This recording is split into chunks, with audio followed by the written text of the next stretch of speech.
Hello, I'm Natalie Kenway, Global Head of ESG Insights at ESG Clarity, and I'm delighted to be moderating a series of roundtables called How to Act, in partnership with City Hive and Morningstar.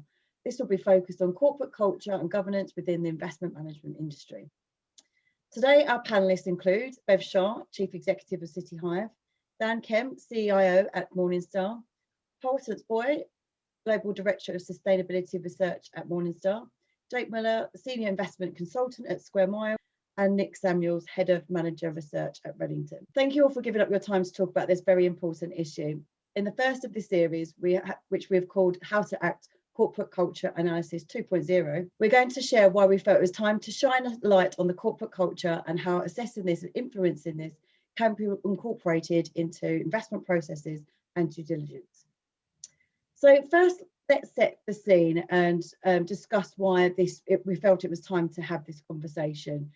Bev, first of all, can you explain to us why this idea came to light, why it's important, why now?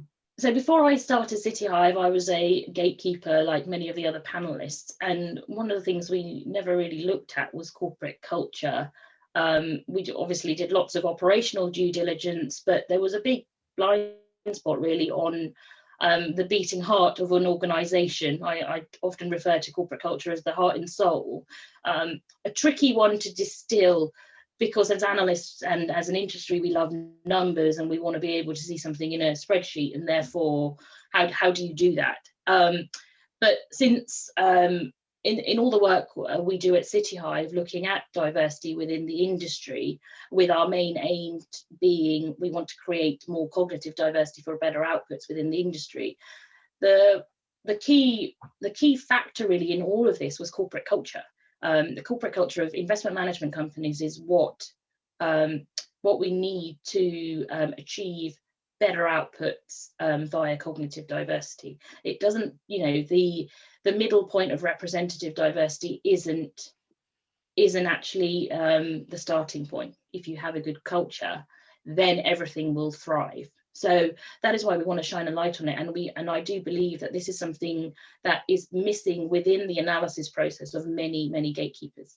Great, thank you. And Dan, you felt compelled to get in touch with Bev after City Hive recently wrote to the CEOs of asset management companies calling for more impactful changes in their approach to diversity.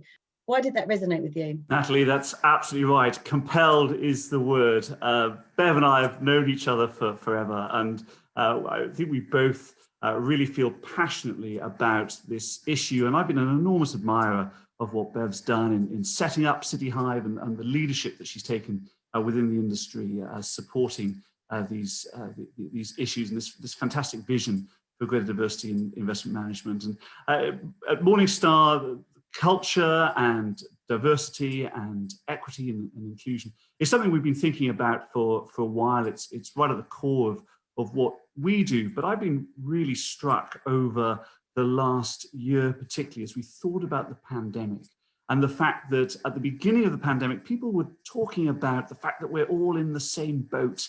And it's just always seemed to me that's not the case, actually. As we've gone through the pandemic, it's really clear that we're all in the same storm, but we're in very different boats. And it's really brought to the fore those issues of inclusion and unequal opportunities. And so while this is something we all need to address ourselves, when I read Bev's letter, what really struck me is that we have a responsibility and an opportunity to impact the entire investment management industry, not just in the UK, but across the world, in order to try and create more equality of opportunity. And that's why I was compelled to get in touch with Bev. We've had some fantastic conversations following that, and it's just lovely to see this series of seminars come out of those conversations and other work that's been done. Just sort of moving on to the sort of general reputation of the industry and why this is really important that we do sort of address this now. There have been some recently, some so-called scandals, as it were, in the industry, which is not representative of all the good work that is carried out, but it has impacted the industry's reputation. Jake, I mean, obviously, without mentioning any names, why has this been disappointing and not representative of the whole industry? Our industry ultimately deals with money, and I think an industry such as that is always going to be emotionally charged when it comes to people's finances and savings. And from that, dealing with money, inherent in that is trust. And our industry trust is a very, very asymmetric characteristic. It's very, very difficult to build up trust, but it's very easy to destroy it.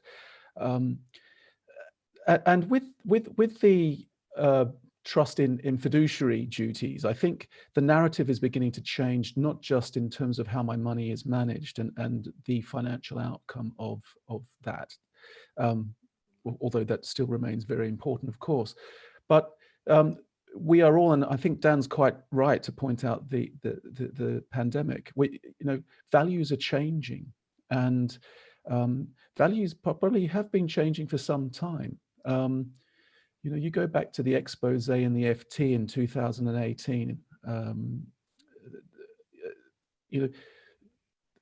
There's a lot more publicity given to issues now around diversity. There's a lot more academic research that shows that companies that have diverse boards or diverse workplaces, actually that translates into a material advantage. So whichever way you look at it, whether it's from a financial gains perspective or from a utilitarian perspective, I feel good because my money's doing good. The narrative has certainly changed, and the definition of trust has changed as well. So trust is no longer about financial outcomes, but trust is ultimately about doing good for society. And I think everyone's had a year and a half or so to have a think about what values are more important. And that has redefined the parameters of the trust relationship and the fiduciary relationship that we have. It's a slow change, but the very fact that we're talking about this today is reflective of the change in mindset that's ultimately taking place. This is something that also prompted Last Word Media Titles to launch the campaign for better governance. We noticed that a lot of companies were asking a lot of the companies they invest in terms of in terms of diversity and sustainability, but weren't sometimes looking inwardly. And it's not us having a go or picking on anyone in the industry. It's more about promoting better governance across the industry and perhaps calling out companies where they aren't practicing what they preach. And Bev, you've shown your support for our campaign. We do back your Better Governance campaign, and it's twofold. One is obviously the internal aspect of the industry, but going back to what Jake was saying around trust and the definition of trust and our fiduciary responsibility as an industry, we haven't fulfilled it, because if we actually drilled further down into our client base and whose money we are managing, that is not very diverse. I mean, it was just yesterday I saw someone post on LinkedIn about female investors being niche. How can you consider 51% of the population to be niche? We've all heard the stats, because if you haven't, I bang on about them enough. 40% gender pension gap, that's 100 grand difference. That to me says that as an industry, we are not fulfilling our duties. Our duty is not to the very high net worth and to keep the rich and all the rest of it. Our duty is to ensure the financial health of the nation and the world. That includes the very vulnerable in society, and we haven't done that. We're currently, we've looked at the gender side of things. We're also actually currently conducting some research on the ethnicity investment gap, and there's huge amounts, and that's partly because as an industry we are so undiverse. We don't know where to even start, with the acronym BAME, for example. Black is not black, Asian is not Asian. There are, there's billions of us who are very different, come from very different backgrounds, and we need to start drilling further down into, the intersectionality and of what makes people human. It goes a lot further, and I suppose the industry, maybe because of low-hanging fruit and slight laziness, I suppose it was too easy before to just go for a certain demographic of person. But all of the data that's coming out, certainly there's a lot of data in the States showing the wealth transfer between men to women, which is also showing that actually because women are more inclined to invest for impact, will have a big knock-on effect for the industry certainly the traditional side of the industry, which isn't trusted as much. And then, we have another fire to fight. We're already fighting, passive versus active, the fee debate. This is just another thing, on the horizon from disruptors, basically. So yeah, we're very much behind your governance campaign. Morningstar have published some research, which now I feel is quite famous in that there were more fund managers being called Dave than there are women. So Hortense, can you elaborate on that for us?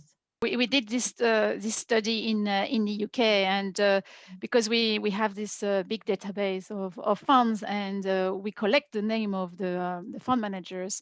And what we found is that in the UK, there are like close to 70 funds that are run by men called Dave or David, but there is only 45 female managers in the UK.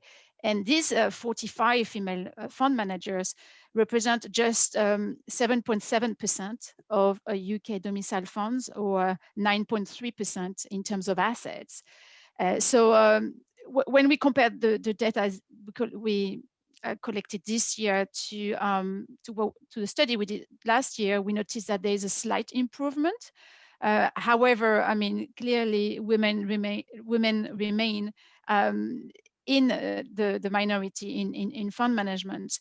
We did this study as well in other countries in Europe, and we noticed exactly the same pattern, although some countries are doing better than the UK.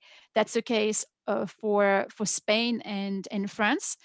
So in Spain, women fund managers represent 21% of the population of managers, while in France it's 18%. So again, women are clearly in the minority, but it's still a bit better. And it's not like there is no demand for female fund managers. Yeah, I completely agree. If we're seeing client demand for this kind of thing, then it's something that we need to act upon. So Nick, what do we mean by better diversity leads to better performance? So yeah, by cognitive diversity, we're really talking about the way that people think. So can you bring in lots of different viewpoints into your decision-making process? Our view is that if you can do that, that should lead to superior outcomes, so long as the decision-making structure allows for that to happen. In back when I was doing this job 10, 15 years ago, I kind of liked to see a fund manager that had a devil's advocate process in place, because it sort of meant that they were finding a different view. But that was sort of a proxy, really, thinking about it now, for actually cognitive diversity. If you just have a team of people that think differently, you don't need to have a devil's advocate process. It should happen naturally. And so that's the type of thing that, in a high stakes, high decision making industry like asset management, you've got to get these decisions right. And surely as a fund manager, you want that decision to be as robust as you possibly can. And therefore bringing in different viewpoints from different people surely has to be a good thing to do. And that should lead to superior outcomes in the future. And so it's been a big part of what we've been looking for as we assess corporate culture in general, but also really thinking about the team and how they make decisions and how that's set up, where they get their information from. We've been focusing a lot on that recently. But interestingly, the asset management industry doesn't really think of cognitive diversity. We did a survey last year and we asked the question, do you measure cognitive diversity? And only 18% of fund managers do. Which was a surprisingly low number, I felt. And 74% of managers felt that their teams were sufficiently diverse, which again was a very worrying statistic, because we know that just from doing our job, we know they're not diverse. That they just aren't. You can see that. So there still feels like there's still quite a long way to go, along this journey. Nick, can I ask, how are they measuring cognitive diversity? What the people who said they were measuring it, what was their kind of measure? So you could potentially get a third party in to do some sort of psychometric testing. We've seen people do that kind of thing, and really try and pick apart the individual's sort of personalities and things like that. And that's perhaps why you don't see it so often, because it's obviously a bigger decision to bring in that third party, take time out to spend time sort of assessing each individual on the team. So maybe that's why it hasn't happened. But hopefully the fact that we've asked the question might make people start to think, well, maybe we should do that, because that feels like a sensible thing to do. Nick makes a fantastic point, not only about the lack of cognitive diversity and the need for more cognitive diversity and measurement, but also I think it's important to have the right structure in place. And Nick touched on this really well, that it's not just about getting a diverse group of people together, it's about making sure they're heard and making sure you have the right structure in place so that that diversity can come through. And I think so often we have single characters or small groups of people in teams that are dominant, and they might have very diverse team working with them or for them, but their opinion is the one that carries weight, and hence why that devil's advocate approach is one way of doing it. But it all stems from that fact that we are naturally overconfident. We are poorly calibrated in our decision making, and so we tend to think that our investment ideas are great, and then we look for people that agree with us to reinforce the fact that our decisions are great. And so you can address some of that by having that diverse group, but because those biases are so strong, you have to have the right structures in place as well. And so an example of that is that in our team, if somebody wants to make a change to a portfolio, then they have to present to the rest of the team, and the rest of the team all have to comment, but they can't say anything positive. They can only criticize, they can only say what's wrong. And that's, again, a sort of huge devil's advocate. But importantly, we start typically with the least experienced, the most junior member of the team, and then work towards the more senior members of the team. And the reason that we do that is really twofold. The first is that if you're in a group, then normally the more senior people speak first, and other people follow them. We don't want that. We want that diversity. And then a second, if you're asked to come up with a challenge, you naturally gravitate towards the easiest challenge first. And so we don't want the easiest challenges all hogged by the most experienced investors. And so that's why we follow this approach of having a structure where at least less experienced people make their challenges first. And that's just a tiny example of what can be done in order to not just have a diverse group of people, but really make sure that they're having an impact on the investment process. And we get away from this stark manager culture where we reinforce egos and we reinforce that poor calibration. That's a really interesting approach. And it brings me nicely on to the next question about investment analysis and how teams are looking at diversity and corporate culture when investing. Nick, can you share some examples of what you're doing at Reddington? Yes, happily. So about 2 years ago, we decided that we wanted to make diversity assessment a more formal part of our investment process. So we have 10 selection factors that we look for when we assess a manager.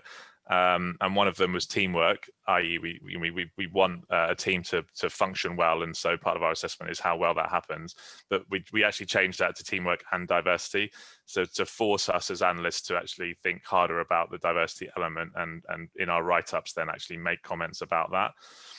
So that helped to shine a bit of a light on that internally, but we didn't think that was going to necessarily be enough. And so we wanted to also bring in a version of what's known as the Rooney Rule, which is came out of the NFL in the US about 10, 15 years ago, I think, whereby owners of NFL teams have to interview a black candidate when they change their head coach. And they're forced to do that by law. I think it might even be 2 now that they have to look at. And so we thought, okay, what we can do is something similar in our investment process, but whereby once we're in the shortlisting phase of putting ratings on in a given asset class, let's ensure that we have met with a PM or a key risk taker at least from an underrepresented group. So that could be female, that could be race. That they're obviously the two kind of main visual ones that we can look at. And so we've been doing that for the last 18 months or so. And in most asset classes, we can find one to sort of tick that box, but actually in some asset classes we can't even find any, and that's just really, I mean, we're looking and we're looking hard, and you know, that just sort of shows really the state of certain parts of the industry. So, but what's important is we don't do that in a vacuum. We're out there telling the asset managers that this is what we want, this is what we're looking for, this is what we want to see. We're then surveying them on all these characteristics as well, and then playing that back to them, because we feel like, you know, as a gatekeeper, as a fund selector, we do actually have quite a reasonable influence on asset managers and asset management behavior. And so if we engage with them and tell them what we're expecting, and tell them actually that at some point, you know, we will remove the rating from you unless this improves in the right way, then, you know, that will hopefully drive behavior. What we don't want is just simply an arms race where, you know, the only female fund manager in that particular industry gets headhunted from one place to that. I mean, that's not helping anybody. You know, we want to see improvement from the bottom up. So that's been important, and then, you know, it has made a difference in terms of our existing ratings as well. So you know, we've removed ratings from managers where that diversity just wasn't good enough, but also crucially, really, that their attitude to change wasn't there as well. So there was one example of a private credit manager in New York, and we always do an on-site visit. And one of the things we like to do is sit in on a meeting. We just simply observe. Really, we sit in the corner and watch the meeting happen. And myself and a female colleague went in and joined the meeting, and we looked around this table, and there was sort of 30 middle-aged white guys. I mean, they all dressed the same, right? They didn't even have, like, they had the same sort of gilets and shirts and things. I mean, there wasn't any sort of diversity at all. And there's 30 guys all around this room. My female colleague turned to me and said, "I'm the only woman here." And I just thought, wow, yeah, you're right. And then so once we then went into the meeting afterwards, we were quizzing them about this, like, you know, do you not care about that? Do you not want to have different inputs into your process? And they just didn't seem to really care. And so that was kind of a big part of us eventually downgrading that manager.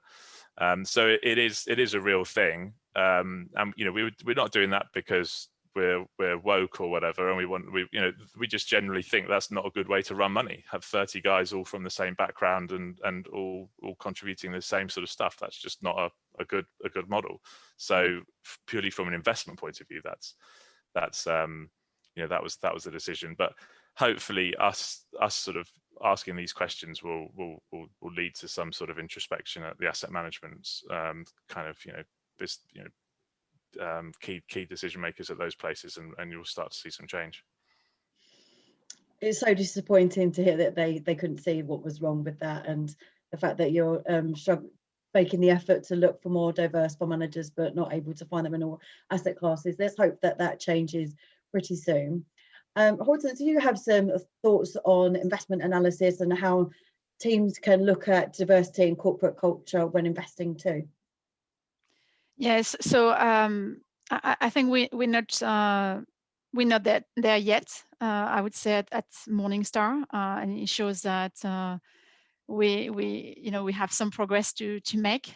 The reality is still today what matters most to our analysts when they assess a fund and investment teams in particular is experience, tenure, and quality of execution. So diversity, cognitive diversity, gender diversity, racial diversity are not factors that come into the equation. Now I think it's interesting, and it's maybe yeah, all these discussions, these debates, and I don't know if they're really debates, but all these conversations we're having at the moment, I think they should serve as a wake-up call for us, and because diversity and inclusion is extremely important at Morningstar. It comes from the top. So it's interesting that our job is to assess managers, to give ratings to the funds they manage, but yet we do not apply the rules that we want or the principles we want to apply to our corporate culture to the corporate culture of the asset managers we are assessing. So maybe there is an inconsistency there that we need to address if we think these are important issues, and these are have implications in terms of returns for the investors that we serve. So I'm probably in a good position to raise that inconsistency with the rest of the team, because I work in ESG. So I can see that very clearly. But yeah, I mean, that is not to say that there is no discussions about diversity and inclusion within manager research at Morningstar. We have a book club, for example. So these decisions, these conversations are happening. We're just not necessarily connecting the dots. So we've got work to do.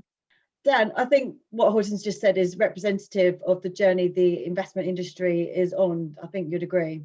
Yeah, I think that's absolutely right, that we have to be honest that it is a journey and none of us are there yet. We're all wrestling with the same issues, but I think the most important thing is that we do wrestle with these issues, that we don't sweep them under the carpet, that we acknowledge that they are important, not just from the perspective of a business, but from the perspective of being custodians of investors' capital and what's going to deliver returns, the best possible returns for those investors over the long term. And so we've got to wrestle with this. We've got to make improvements, not just one-off big bang improvements, but incremental improvements over the next 3, 4, 5, 6 years. And so as we go through this journey, it has to have an impact, not just on our own businesses, but on those businesses that we analyze, those teams we analyze, so that it can ultimately have an impact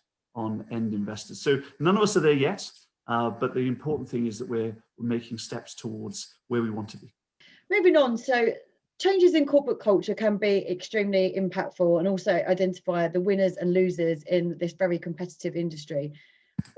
If we are able to make improvements, what does this mean for the bottom line and for us all? Look, we can all accept that it's going to improve the bottom line. I think we're almost desensitized to hearing this now, because it doesn't seem to sink into the powers that be that this is going to happen. But I think more it's corporate culture and following on from what Dan said and bringing it into the funds analysis process is where we can have a real positive impact, you know, in a total 360 way, from an impact on the capital we're managing to the industry itself and its behaviours.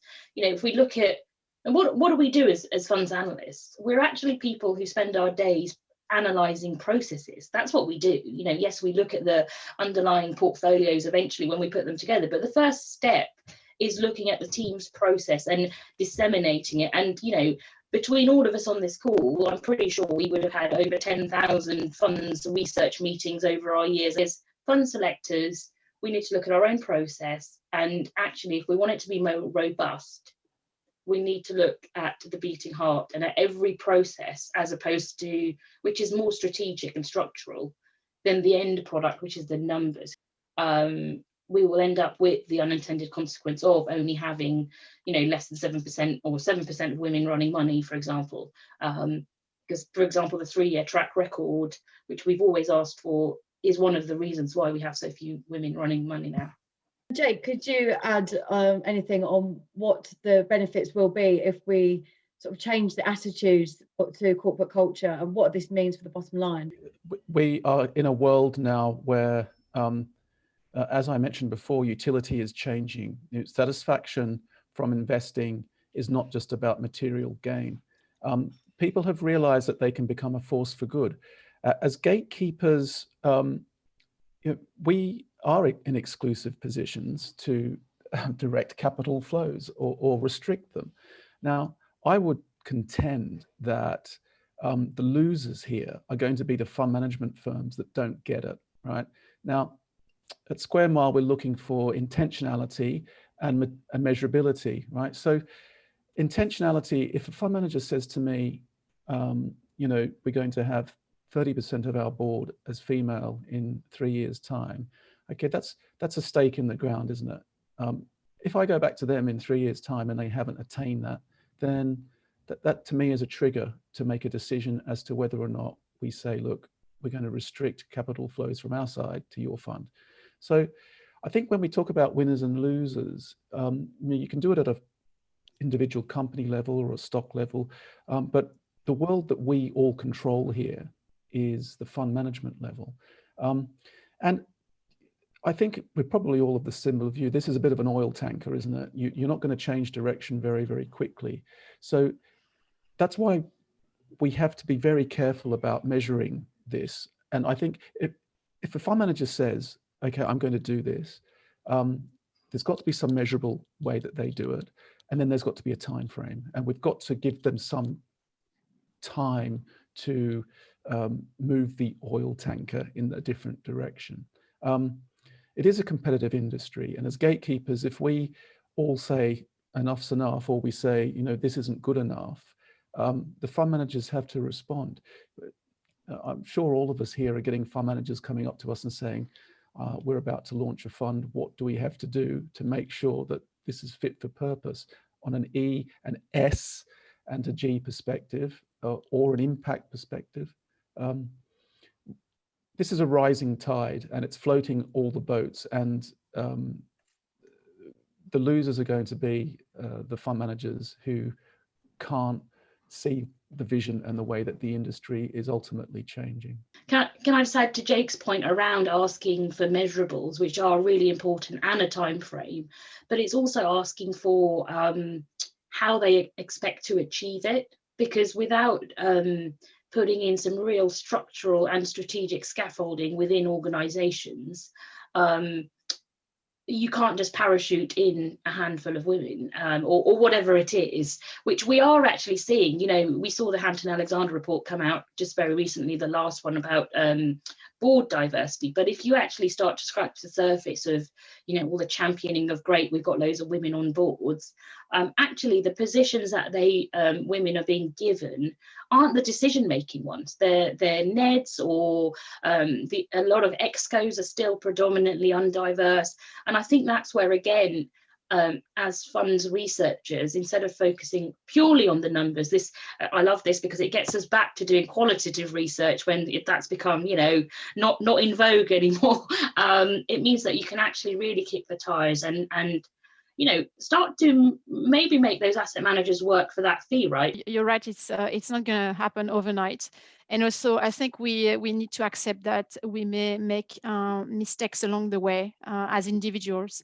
And that is okay. Everything is a process. Nothing, you don't change the world or situations overnight. Yeah, I think that's really important point to make, that we don't know how to fix this quickly or easily, and we will make mistakes, but it's taking ownership of the fact that this is where we're at. And something that Bev and I talked about in our podcast is making sure that groups say, look, this is where we are. We accept that there is still some massive improvements to be made, but taking action to make those improvements, that's what's important. One of my bugbears is hearing companies talk about diversity or ESG being in their DNA. How do you get around that? How do you sort of unearth what is the real truth? Dan, I'm going to put that one to you. Sure, thanks, Natalie. Yeah, it's one of my bugbears as well. And so I think the first thing is honesty. And of course, Jake talked earlier about the importance of trust. Well, trust comes initially through being honest. And so if a fund management company wants us to trust them with clients' capital, then we are expecting honesty. We are expecting them to acknowledge where they are. And we will try to do this together today, that we've tried to be honest about the journey that we're all on. And we'd expect funds to be honest about that. And so if they're not being honest, then we see a breakdown in trust right there. And then second, we want some genuine understanding, because sometimes people can be honest but not have the knowledge or the understanding to know whether they are washing or whether what they mean is real. And so again, that's where we can help them through our expertise and through our knowledge of the broader markets, to help them understand where they are on the journey if they're lacking that understanding. And then third, and this has come out quite strongly, I think, in our conversation, we want to see progress. As we go back the next year and the year beyond, 5 years beyond that, we want to see that people are not just on the journey, but they're making progress on the journey. Because it's all very well to say that you're going to do this, but as Jake put it so well, if people aren't doing it, then we have to question their commitment. And so there's a few different areas there that will help us as gatekeepers, as selectors, as people involved with fund management groups to help them avoid that washing. But then equally, we have to be clear in expressing that to the advisors, to the investors, to the institutional investors, the people that we serve, so that we can have that transparency all the way through the selection process. Bev, I want to come to you for some final thoughts. How do we make sure we're covering all areas of diversity, including cognitive diversity, background, as well as visible diversity? What's your final thoughts on that? So one of the things that's really important to do is not to fall into what I like to call oppression Olympics. Like, we don't want to pit different groups against each other in the minority space while the majority just gets on with the day job and carries on with all, their life. The only way we move that super tanker is as everyone who's on this boat works together, and that's the majority taking responsibility alongside the minority. But it's also about, again, coming back to corporate culture and realizing we will achieve cognitive diversity, we will achieve more profitable companies, whether it's through better ideas or whether it's through actually just getting more money through the door commercially, if we ensure that our corporate cultures have been evolved to thrive in the future world. The last year during the pandemic is probably one of the biggest revolutions to the way we work that we will see in our lifetime. Otherwise we would have been, you and I would have been campaigning for flexible working, but it would have been one manager at a time. It wouldn't have been the en masse that we've seen globally, and that experiment has proven that it can work, and now it just needs to be improved on. So really it's about organizations understanding and recognizing that their own corporate culture, the structural stuff that they put in place through employment policies and the way they work, the decision-making frameworks, the governance frameworks, were fit for purpose maybe in the 1950s, maybe in the 1980s, but certainly not in 2020 or 2030 or going forward. One of the other biggest challenges that we face as an industry is people don't want to join us. They want to go, the brightest people want to go and join Silicon Valley, tech, STEM. There are other industries that are going to call on them. You can't join the city anymore and make the kind of remuneration you could in the 80s and 90s. So we have, we need to future-proof ourselves in order to attract talent, all talent, not just, minority groups. So my final points would be exactly that, is just remember that this is why we need to improve our corporate culture. The gatekeepers will push you to do it. We will keep pushing the gatekeepers to do it. And when our Act Kite Mark launches at the end of this year, after the consultation, we will have something to use that's independent, that will shine a light on where an organisation is in their journey, transparently holding them to account. Well, thank you all of you for joining me today. It's great to chat to people as passionate as I am about this topic. We hope listeners have enjoyed our discussion and have taken some action steps away. This is a series of webcasts, so please keep an eye out for the next one. Thank you for all the panelists for joining me today. We'll see you next time.